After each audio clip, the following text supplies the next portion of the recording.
ह असो फगुआ में नैहर भौजी नाई जई ह नाई जई ह भौजी नाई जई ह नाई जई ह भौजी नाई जई ह अपन छोटा का देवरवा से डलवाइली ह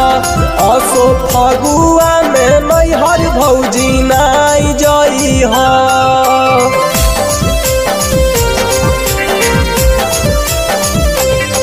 असो फगुआ में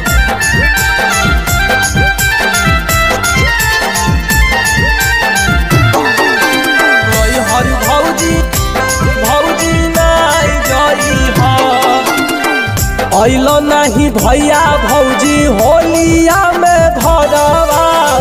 हमारे पीछे करिया से लूट लाला हरवा अइलो नहीं भैया भौजी होलिया में घरवा हमरे पीछे करिया से लूट लाला हरवा नाई जई ह भौजी नाई जई ह नाई जई ह भौजी नाई जई ह अपन छोटा का देवरवा से डलवाइली ह असो फगुआ में नैहर भौजी नाई जई ह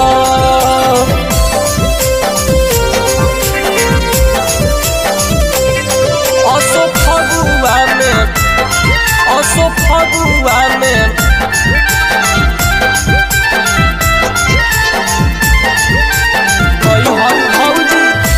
भौजी नाई जई ह होबे नहीं देव भौजी तोरा निराश हो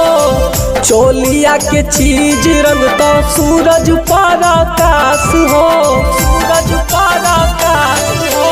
होबे नहीं देव भौजी तोरा निराश हो चोलिया के चीज रंग तो सूरज पर आकाश हो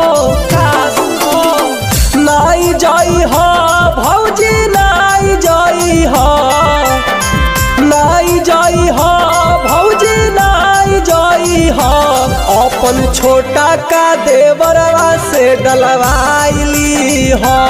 असो फगुआ में नैहर भौजी नाई जई ह